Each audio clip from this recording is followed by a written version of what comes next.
എൻ്റെ ഒരു ലക്ഷ്യം ഒന്നുണ്ടായിരുന്നു, അത് നടക്കാതെ പോയി. ഒരു ഭരണ തുടർച്ച അന്ന് ഞാൻ ഭാവനയിൽ കണ്ടിരുന്നു. അതായത് AK ആന്റണി മുഖ്യമന്ത്രി, ഞാൻ KPC പ്രസിഡന്റ്. അത് നല്ലൊരു ബന്ധത്തിൽ മുന്നോട്ട് പോയി. ആ ഗവൺമെൻറ് കാലാവധി പൂർത്തീകരിച്ച് വീണ്ടും നമ്മൾ അധികാരത്തിൽ വരുന്ന ഒരു പ്രക്രിയ, അതായിരുന്നു എൻ്റെ ഒരു ലക്ഷ്യം. പക്ഷേ 1-2 സംഭവ വികാസങ്ങൾ അതില്ലാതാക്കി. എനിക്ക് ഇപ്പോഴും അതിനെക്കുറിച്ച് ഓർക്കുമ്പോൾ പശ്ചാത്താപമുണ്ട്. 2005 അന്ന് ഞങ്ങളൊക്കെ പാർട്ടി വിടേണ്ട സാഹചര്യം ഉണ്ടായപ്പോഴാണ് പാർട്ടിയുടെ സംഘടനാ സംവിധാനത്തിൽ തകർച്ചയുണ്ടായത്. കാരണം അണികൾ കൂടുതലെന്ന് കരുണാകരനോടൊപ്പം നിന്നു. പിന്നെ ഞങ്ങളൊക്കെ തിരിച്ച് കോൺഗ്രസ്സിൽ വന്നപ്പോഴും അതിൽ പലർക്കും തിരിച്ചു വരാൻ കഴിഞ്ഞില്ല.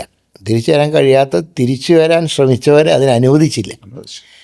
അതായത് അന്ന് പാർട്ടിക്കകത്ത് ഞങ്ങളൊക്കെ പോയ സമയത്ത് മുന്നോട്ട് വന്ന ഒരു വിഭാഗം ഉണ്ടല്ലോ, അവർ അതിൻ്റെയൊക്കെ നിയന്ത്രണം അടക്കി വെച്ചു. അപ്പോൾ ഞങ്ങളോടൊപ്പം നിന്നവർ തിരിച്ചു വരാൻ കഴിയാത്തവരൊക്കെ പല പാർട്ടികളിലായിട്ട് പോയി, ചില രാഷ്ട്രീയം നിർത്തി. അതിനുശേഷമാണ് അണികളില്ല താഴെത്തട്ടിൽ എന്നൊരു ദുഷ്പേര് കോൺഗ്രസ്സിനുണ്ടായത്.